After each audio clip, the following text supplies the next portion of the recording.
todos, meu nome é Alan e eu vou falar agora sobre a questão criada, para a lista de máquinas de corrente contínua, parte 1. Bem, essa questão, ela trata sobre uma máquina de corrente contínua de 4 polos que possui uma armadura com raio igual a 120 milímetros e um comprimento de 200 milímetros.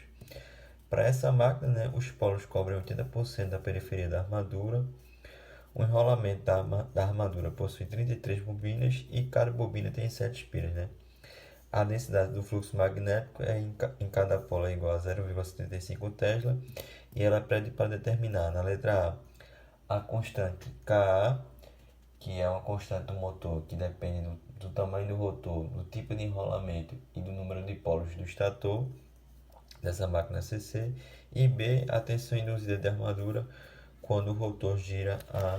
1000 RPM. Então, tratando agora sobre a primeira questão, que ele pede para a gente encontrar essa constante, Essa constante do motor Ka, ela pode ser igual a P vezes Z, sobre 60 vezes A, onde o Z, é o meu número de condutores, o P é o número de polos e o A é o número de caminhos possíveis, Então, a questão ela não informou, ela só informou o número de polos, Ela não informou o número de condutores nem o número de caminhos, Então a gente vai usar uma fórmula aqui para achar esses dois valores. Primeiro, para o número de condutores, ele é dado por 2CNA,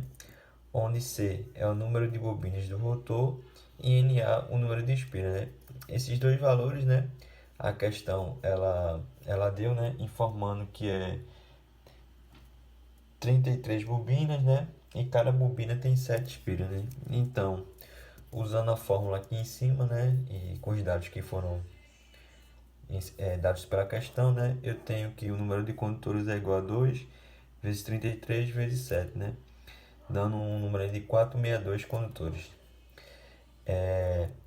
O próximo cálculo, que a gente vai fazer é o número de caminhos possíveis, O número de caminhos possíveis, ele é dado por M vezes P, onde M é o multiplicador de enrolamento. Esse multiplicador de enrolamento ele pode ser constante, ser igual a 1, 2, 3 e assim por diante.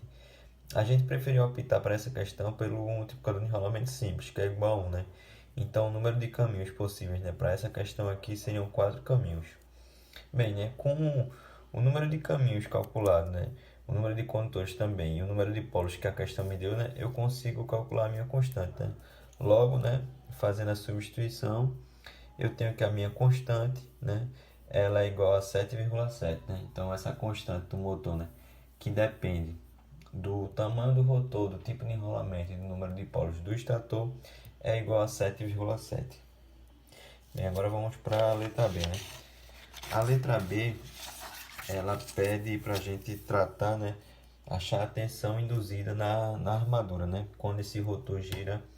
a 1000 RPM, Então, a tensão induzida, ela pode ser dada pela constante vezes o fluxo magnético vezes o número de espiras, vezes a velocidade, vezes o RPM. Então, a questão deu, o valor do RPM, nesse caso seria para calcular na condição de 1000 RPM. A constante a gente acabou de calcular na letra A, e o fluxo magnético eu não tenho.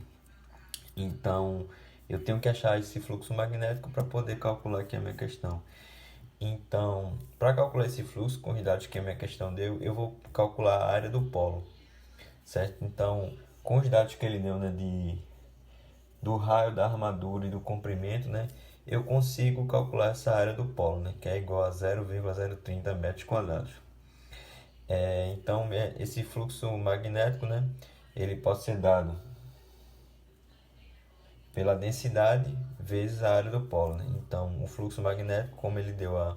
densidade do fluxo magnético de 0,85 e a área do polo a gente achou aqui em cima, eu tenho que meu fluxo magnético é igual a 0,0225 eV. Logo, eu já tenho um fluxo, já tenho a constante e já tenho a velocidade em RPM, eu tenho como calcular essa minha tensão induzida, Então, substituindo os valores, na fórmula que a gente colocou ali em cima, que é a constante do rotor vezes o fluxo vezes a velocidade, eu tenho que a minha tensão induzida para essa questão é igual a 173,5 0,25 volts.